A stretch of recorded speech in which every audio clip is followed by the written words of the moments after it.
of pain. Okay? A result associated with actual or potential tissue damage. So what does that tell us? That just because we have pain doesn't mean something wrong is happening. Okay?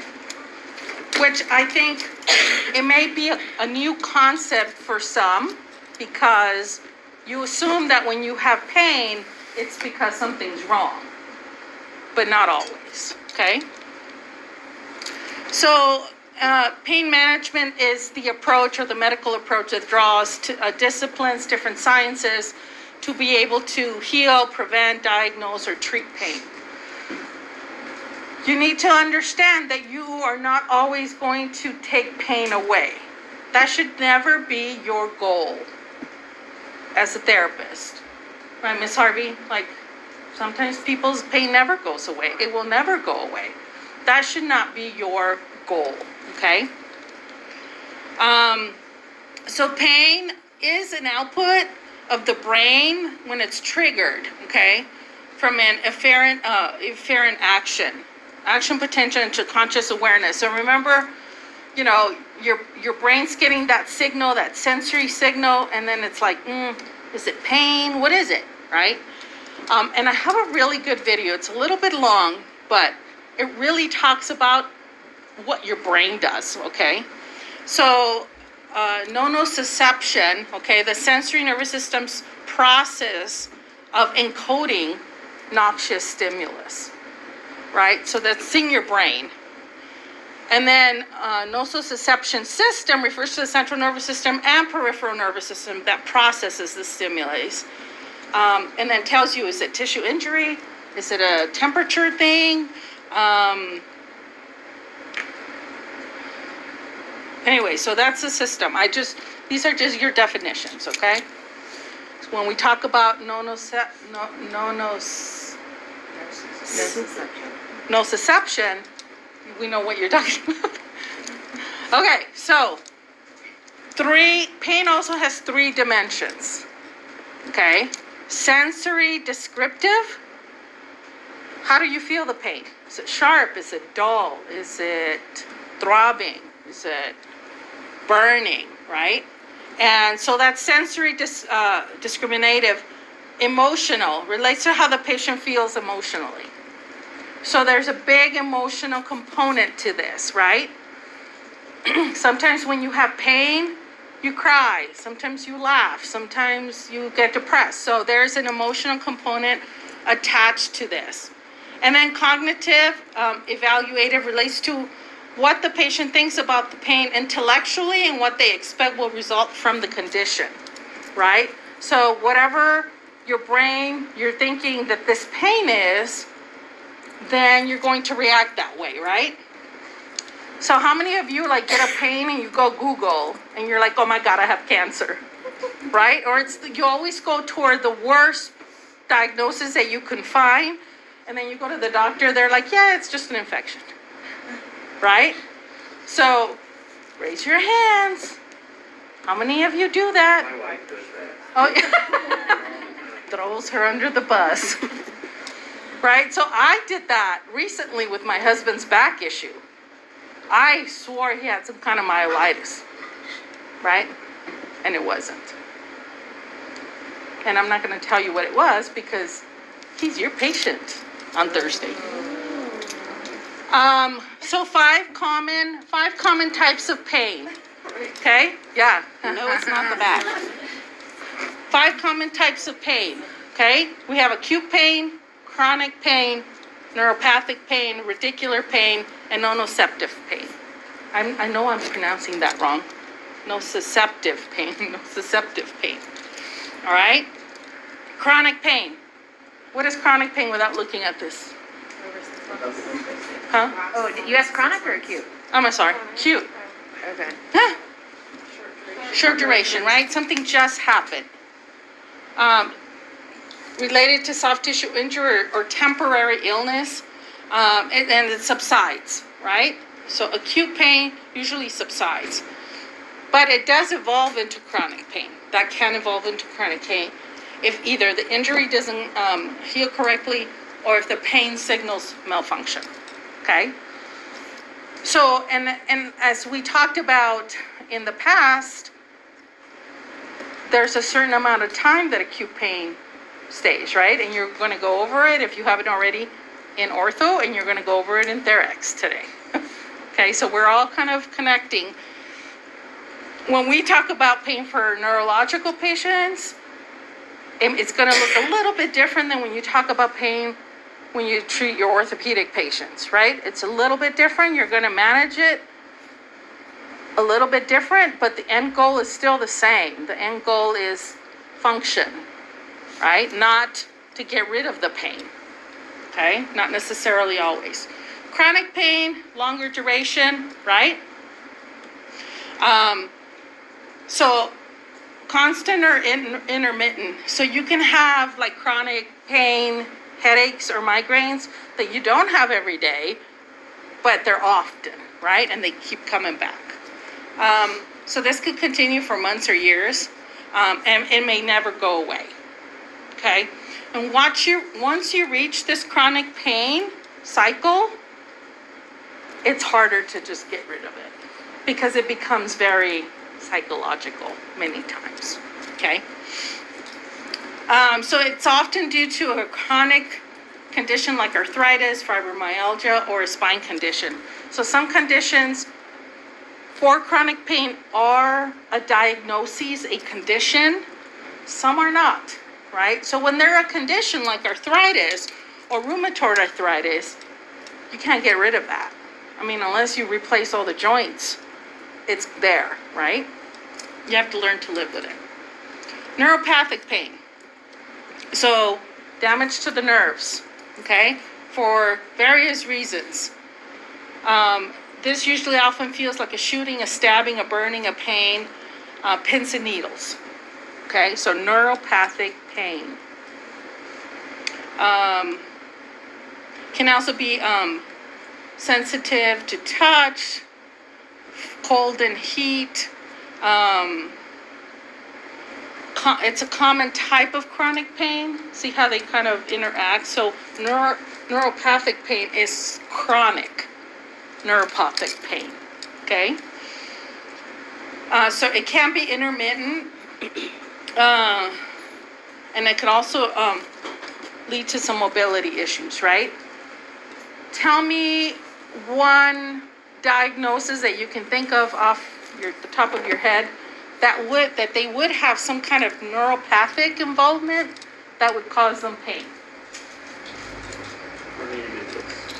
Okay. If you relieve the disc, you might have some relief, right? But what happens when you have continual compression or damage of a nerve? It's damage, and it does, it may come back, it may not come back, okay? So it can be a chronic neuropathic pain. What other diagnosis? Okay. Something that we talk about and we see, not necessarily a neurological diagnosis. You can get that, yeah. Anything that would cause damage to nerves, but you see it a lot in diabetes, right? Why do they always get wounds on their legs, on their feet? Because they have no sensation, right? They may not even experience this nerve. Maybe initially they do have that neuropathic pain, but then after the nerve is just gone, they're not feeling anything, right? But it does start with some neuralgia, okay? Miss Harvey, you jump in anytime. Radicular pain. Very specific, right? This radicular pain is from spinal nerves. So when somebody has a compression, that type of pain is radicular pain. We're going to talk a lot about that when we start traction on Thursday. And you're going to start with that, I think, in Therex. So it radiates from the back, hips, onto the legs, down the spine, depending on the level that it begins. Yes? Can radicular and neuropathic pain go hand in hand? You can have both. Yeah, you can have both. And I think it's really hard to say, Sometimes you say, boy, they got a lot. They're a mess, right? Because they have neuropathic pain, they have radicular pain. It's chronic, and it's something that, sometimes comes from a diagnosis of a disease, and sometimes it's not. It's just, kind of that emotional process. Well, your radicular's radiating, Yeah. right? Your neuropathic doesn't necessarily have to be radiating. So coming from one area to another. So when you're talking to people about pain and they're telling you about their pain, then your brain should go, if they say, oh, it radiates, you're like, okay, well, it's not neuropathic necessarily, right? So you start kind of making that conclusion for yourself. Yeah. So it's commonly known as sciatica. Okay? The sciatic nerve is being affected. This type of pain is often steady, and people can feel in deep in the leg, walking, sitting, other activities. Okay, so radicular pain usually is from a spinal nerve. Nociceptive pain, it caused by damage of body tissue, often described as being a sharp, achy, or throbbing pain. This is coming from your brain, though. Okay, this is coming from your brain, and it's telling you that there's something wrong. There was damage to your tissue, but we're going to see that this isn't always correct. Because it's coming from your brain. Your brain is like protect, but it's not always accurate. Okay? Often caused by an external injury. If you hit your elbow or stub your toe, twist your ankle, that's like, it's that pain, right? If whoever, who's like hit their elbow, it throbs, the pain is different, okay? And it'll go away. So this type of pain you're going to experience in your joints, muscles, skin, tendons, bones, can be both acute and chronic. So there's a lot of gray. Lots of gray with pain, right? What are these nociceptors? They're sensory nerves that detect acute pain due to tissue injury, as well as chronic pain due to swelling or inflammation.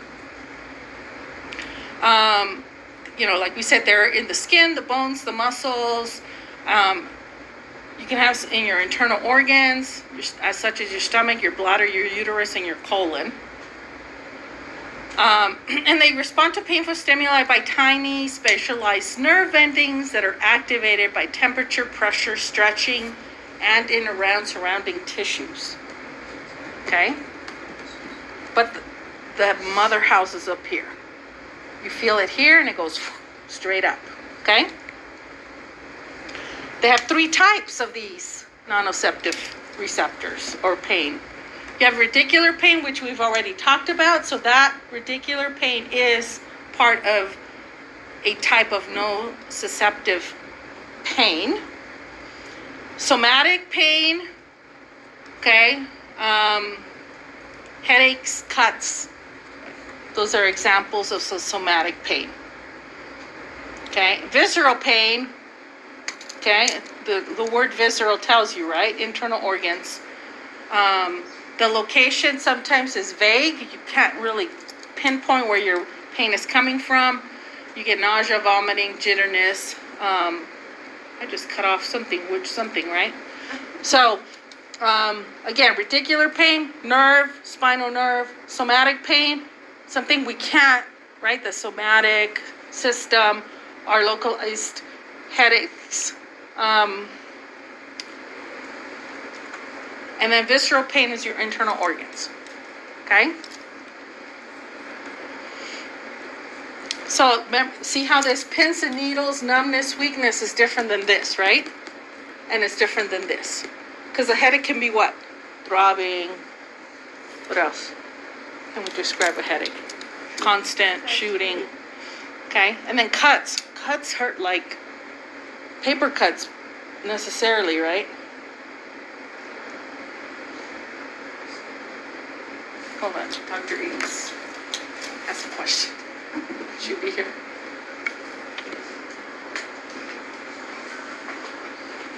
Jeez.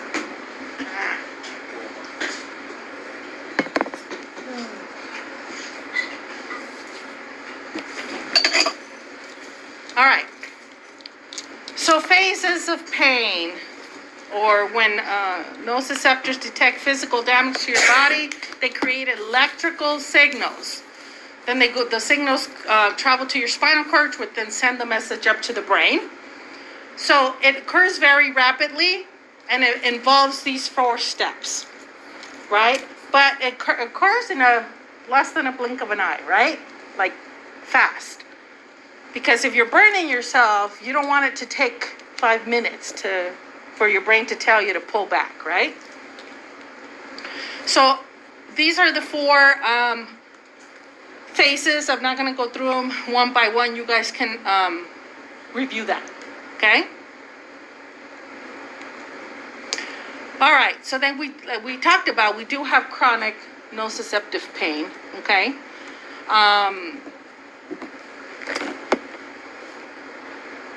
So an example of here is osteoarthritis and rheumatoid arthritis, right?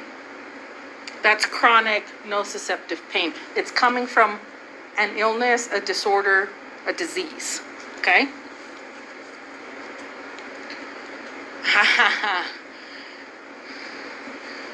How many have you ever stepped on that? So here I just gave you a table, right? Type of pain, nociceptive and neuropathic, okay? So mechanism of a nociceptive pain: natural, physiological, transduction, local, and referred. But if it's neuropathic, it's ectopic impulse generation, among others. Okay, so the difference between nociceptive pain and neuropathic pain. Okay? So this is caused by a lesion of the somatosensory system, and that's caused by physiological action of pain receptors. Okay? So something happens to the pain receptors here, how they react. This is caused by a dysfunction. Right? Like diabetes is a disease, but there's dysfunction in the sensory nerves. There's dysfunction in that whole process of normal body function with the sugar levels and all that. Okay? I'm not going to go over it. But those are the difference, just for you guys to see difference between one and the other.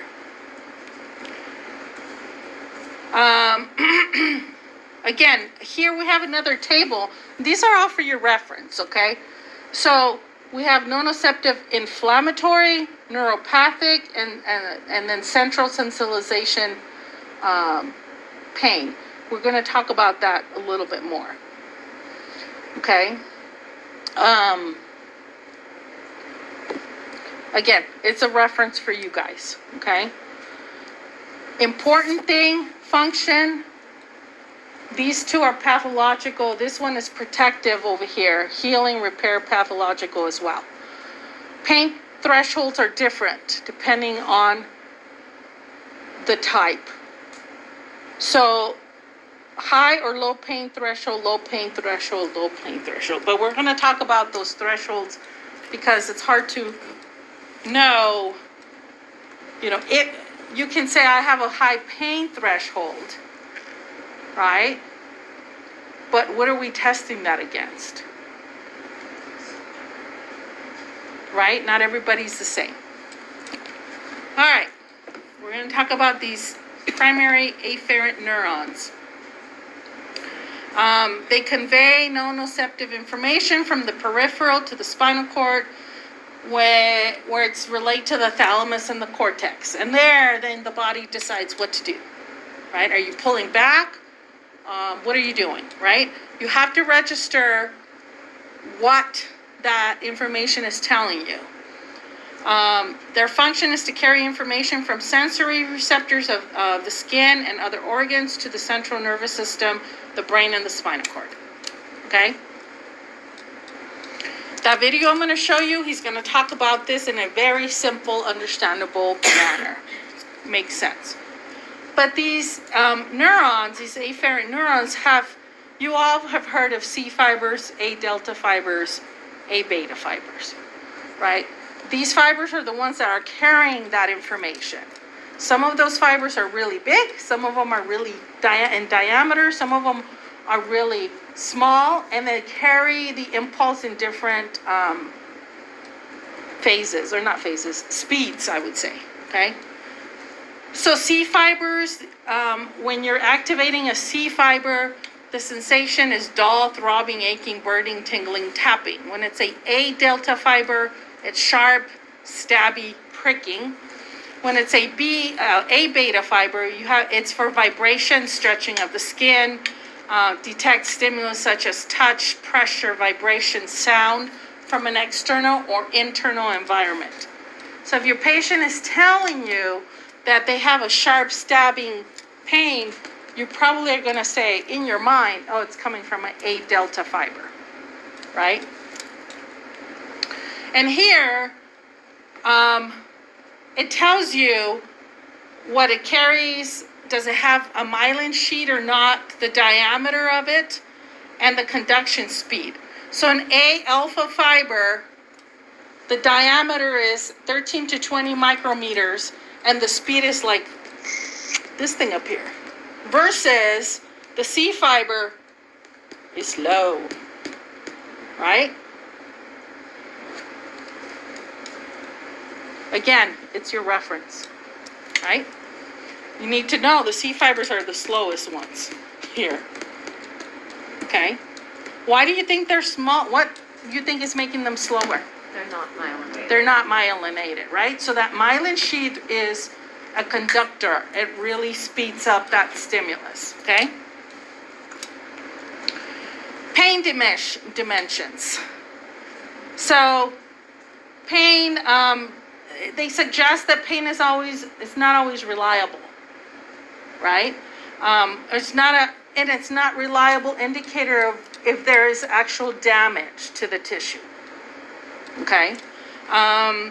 So you have to manage other stuff, contextual, emotional, environmental, cognitive factors as part of pain management, okay? So when we ask a patient, what is your pain from 0 to 10, right? And they say, oh, I'm a 10. And they're just sitting there comfortable. You're like, subjectively, you can't say, no, that's not right. I don't think you have a 10.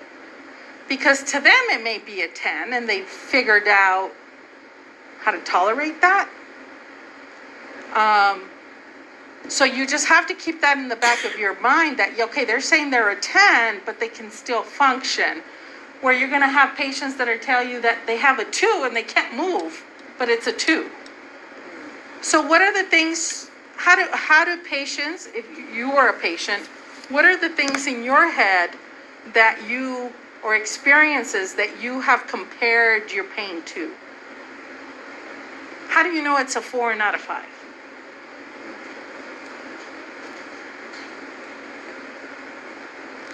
And you can't like talk through it, or So let's kind of separate it even more. How do you know a pain is a 2? Have you had a pain that's a 2?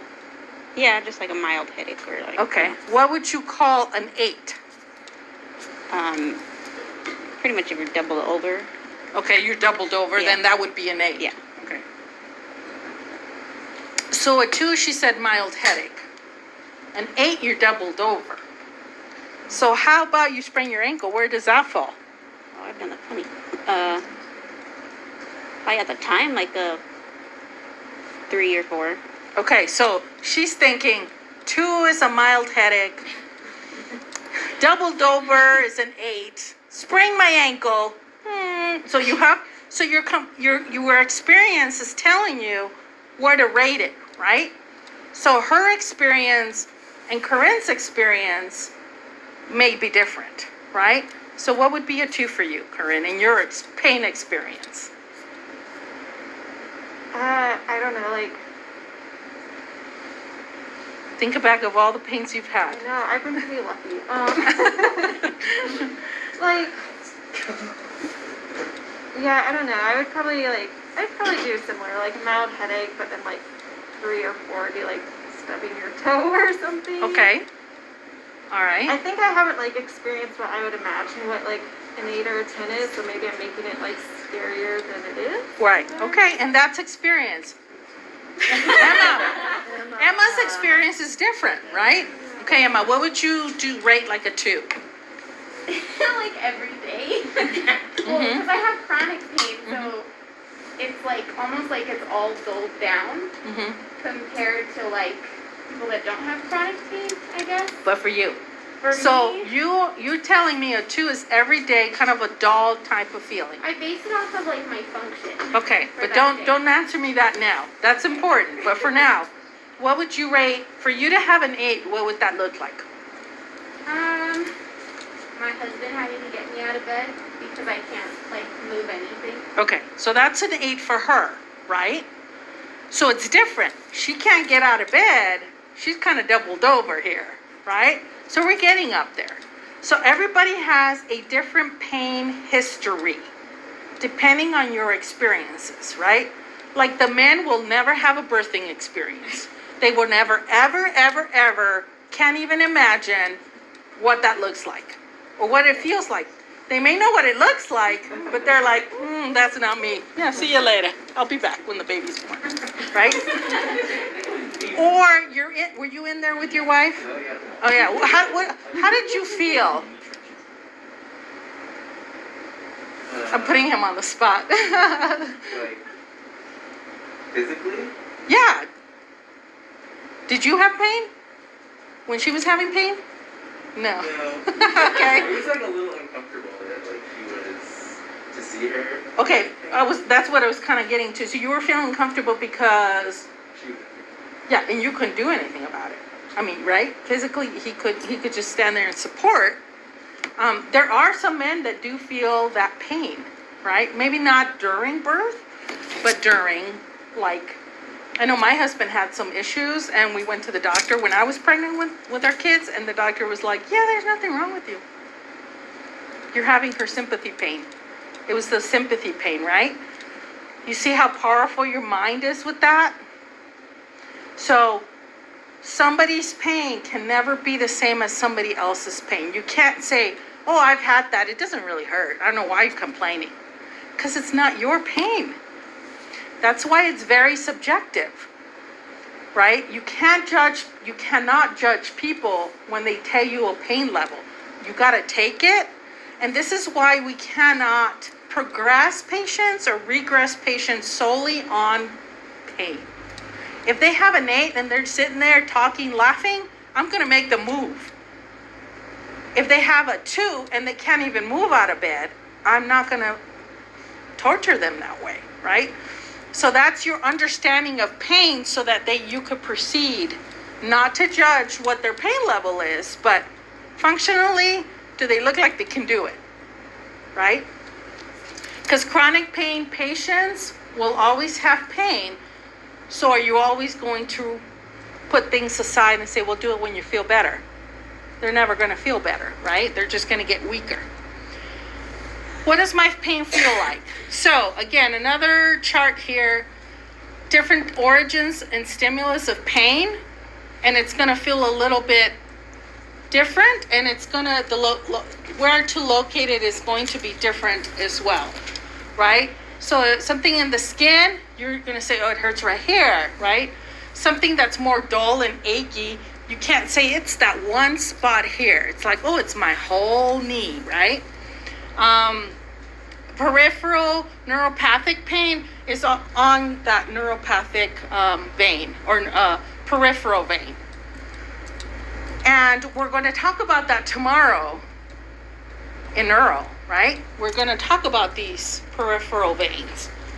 How we're going to test them, how are we going to see if they have normal sensation or normal sensory input, right? If they're getting normal sensory input or they're getting normal motor function.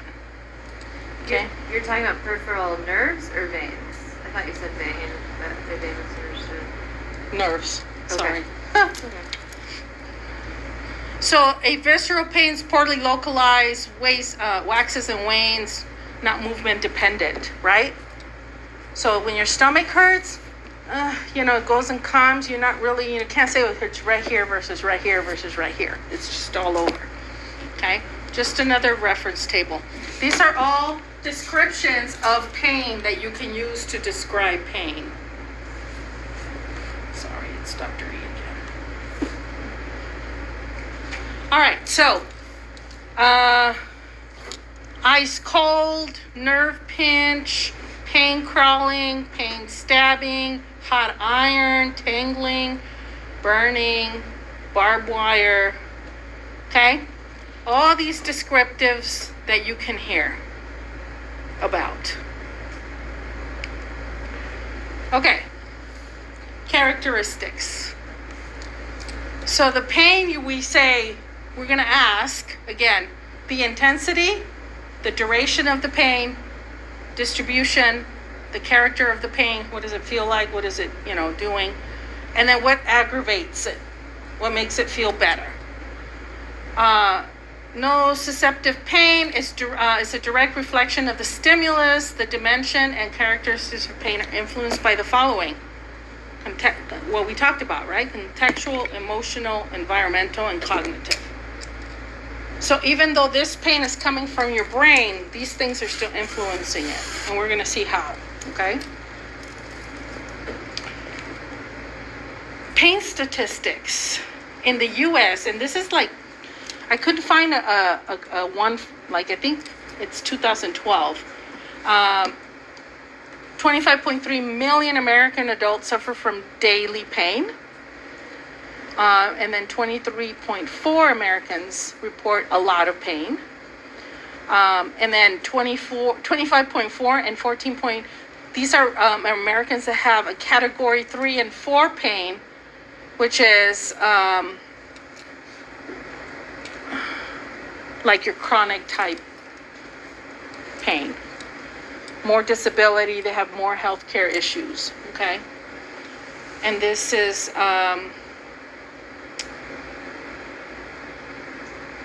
again, another statistic here. That's a lot of people in pain, right? That's a lot of people in pain. And then when we see the video, I'm going to ask you back about this. If you think this is impacted after you hear that video, okay? This is chronic pain. 1 in 5 U.S. adults experience chronic pain. This was in 2016. 11 and 40% of adults live with chronic pain. Low back pain is the most common. At least 10% of the world's population is affected by chronic pain. It costs $635 billion every year, and 191 billion opioid prescriptions were dispensed in 2017.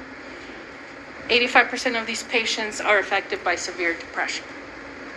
So when we say that it doesn't affect us in other ways, that's wrong, right? So we're going to talk about this too here. How much of these are you actually needing? Who actually needs those, right? I don't know if I ever told you guys, when I was recovering or waiting for surgery or after surgery, I had my bedmate who probably had some kind of chronic pain stuff because I could hear. She was on her call light right every 4 hours for her oxy. Every 4 hours. And I remember I was really pissed off because the night after my surgery, I asked for pain meds. I got like, right after surgery, whatever they gave me, some Percocet, whatever it was, IV. And then about 2 o'clock in the morning, I said, I need something for pain. And they said, I'm sorry, we can't give you anything. We can give you Tylenol. And I'm like, one moment. I just had a 10-hour surgery and you want to give me Tylenol and she gets Oxy every 4 hours? I don't understand. I do not understand. Right? It was like, And the nurse would go in there, give it to her, so she'd just stop. And you know what she would do all the time in between the 4 hours? Sleep. Sleep. So I'm like, this is not right. This is wrong. That's the physician trying to. Yeah, so then when my physician came in the morning, he's like, how you doing? I said, I'm not doing good. And he got scared because it was a long surgery. And he said, what's wrong? I said, I haven't gotten any pain meds. And he looked like, what the hell, right? And he goes, well, nobody ever called me last night. I said, well, they called somebody. They called the residents, and the residents were scared to give me pain meds. I'm like, yeah. So then I got one of those little machines. And you can take your. Every like 10 minutes, bleep, bleep, bleep. And then I'm like, yeah, I want that. And then about 24 hours later, I'm like, you know what? I'm seeing things. Can you just take that away? I would look over. My husband was sitting in the chair, and then I would blink and look over, and he was gone. Like red paint would drip down the wall, and then yellow paint. And I'm like, yeah, this is not good for me. I'm like, can we not do this? Can we just have pills? All right, so here are some examples of chronic pain diagnoses. Okay?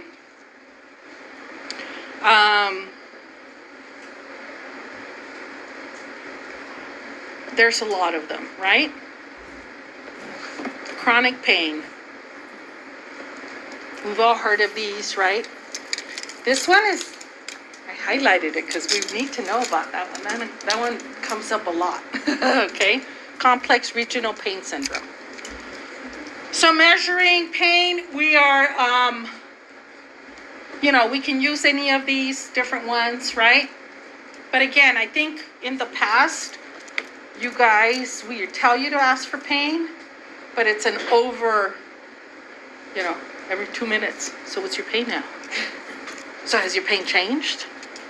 When they have chronic pain, it ain't gonna change, people, right? Certain modalities don't work for 4 to 5 sessions, so pain isn't gonna change. So I need you to be aware of that, right? When you ask, it's easy to fill in that void, silence in your treatments and say, so how's your pain? Right? So what are we doing? We're focusing on this pain when we should not. Okay, complex regional pain syndrome is a form of chronic pain that usually affects an arm or leg, typically develops after an injury, a surgery, stroke, heart attack. The pain is out of proportion to the severity of the injury.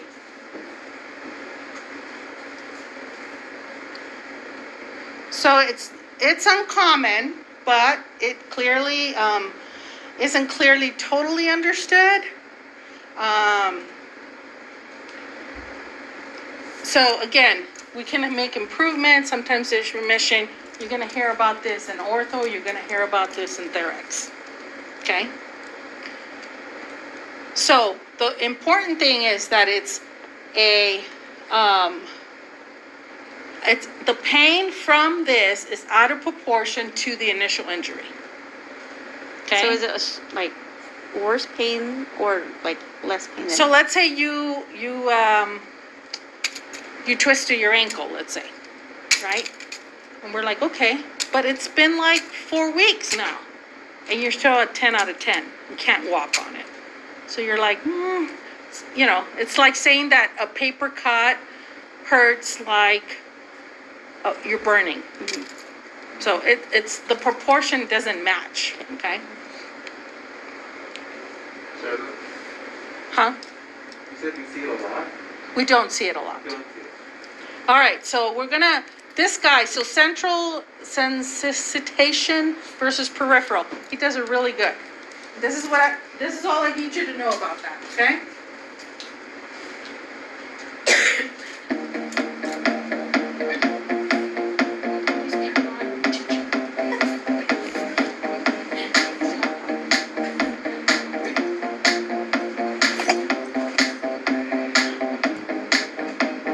There is one clinical finding that's very helpful for us to help us differentiate peripheral from central sensitization.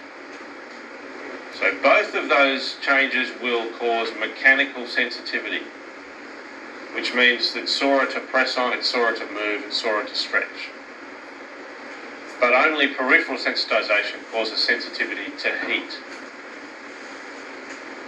So a clear reduction in heat pain threshold in the painful area tells you that there is peripheral sensitization. And that's a really important clinical reasoning tool for you to use. Does anyone want me to say that again? Because I'd like you to remember that. I'll give you an example. Let's say a person came in to see you and they have unilateral neck pain and it hurts every time they do that.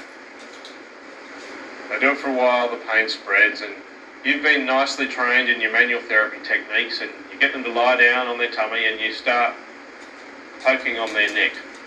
And you go C2-3, ow, C3-4, ow, C4-5, ow!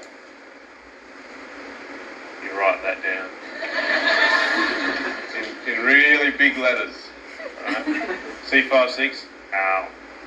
C6-7, ow. Go to the other side, it's all the same. Go to the bed, ow. So you conclude on the basis of that, this person has a C4-5 facet joint, or is it 5-6?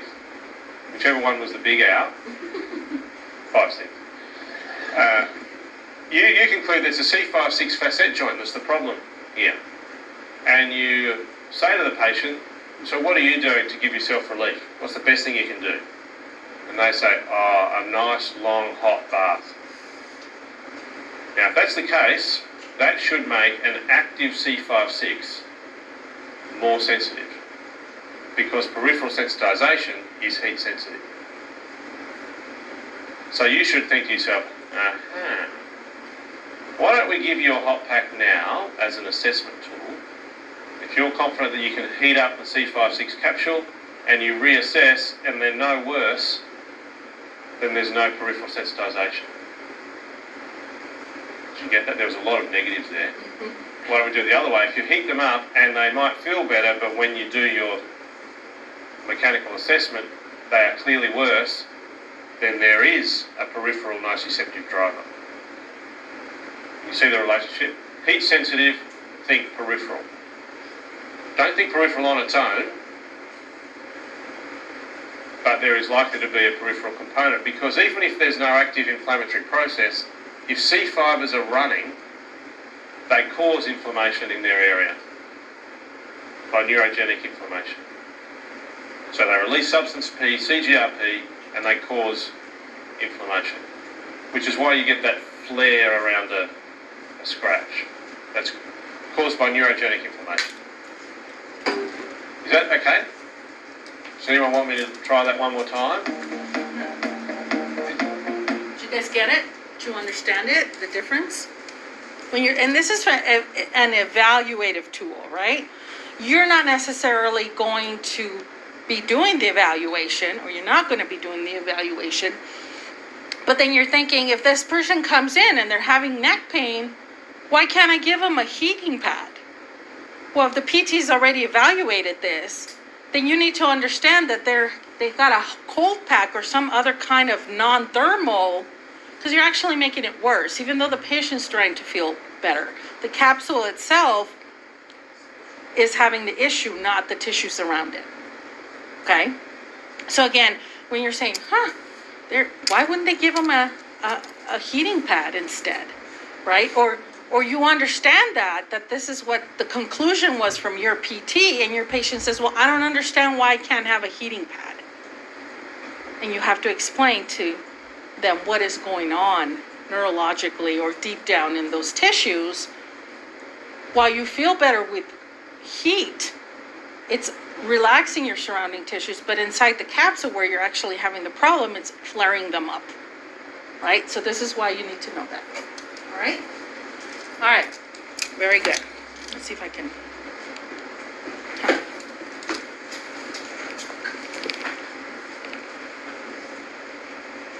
All right, so we're gonna talk about the gate theory. And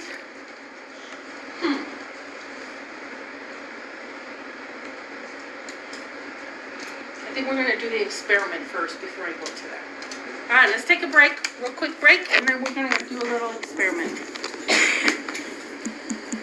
We're taking a break, kids. In your life. If you've ever fallen over, for example, and grazed your knee, the first thing you probably did was rub that knee. And you did it because it made the pain more bearable, or at least it made the perception of the pain more bearable. Now, what you're doing here is applying pain gate theory. Now, in order to understand the mechanics behind it, the anatomy and physiology needs to be explained. So, what I've drawn up here is, first of all, let's take a look down here. This is a cross-section of a spinal cord. So I've cut through the spinal cord. This is a bird's eye view into the spinal cord, and you can see a couple of things. First thing, all this area in here is grey matter. Now, grey matter is where one neuron speaks to the next neuron. Okay, it's where conversations, communication Does this sound familiar, people? This one. takes place. All this other area out here is called white matter, and these are simply highways. They just send signals either up or down the spinal cord. Now here I've drawn up a mixed nerve with either the dorsal nerve root or the ventral nerve root. Now they're going to be on both sides, but I've just focused on this particular side. Alright, what else we can see is the rest of the spinal cord, the brain stem, right, which is going to be medulla, pons and midbrain. Then we've got the cerebrum with the cerebral cortex. This is where, if you're ever consciously aware of anything, it's because the signal has made it to the cerebral cortex. That's always something you should remember. You've also got these little open holes in the brain. These are called ventricles. We've got the third ventricle and the fourth ventricle. All right. You've also got two lateral ventricles, but I haven't drawn them in. And the thalmi. So we've got the left and right thalamus. These are the sorting centers for any sensory information that's coming in. All right. Now, first thing I want to talk about is, let's just say as an example, you've fallen over and you have grazed your knee. So what you've now done is you've stimulated pain receptors on your knee. Now these pain receptors are called nociceptors, and let's say we've now stimulated these nociceptors. We send a signal down a neuron that's attached or associated with a nociceptor. It sends it into this mixed nerve, and it makes a decision whether it's going to go through the dorsal or back nerve root or ventral, front nerve root. Now this is an important point. Every single bit of sensory information goes to the back. So whether it's pain, temperature, touch, doesn't matter. It always goes through the dorsal nerve root. So it comes in through the dorsal nerve root,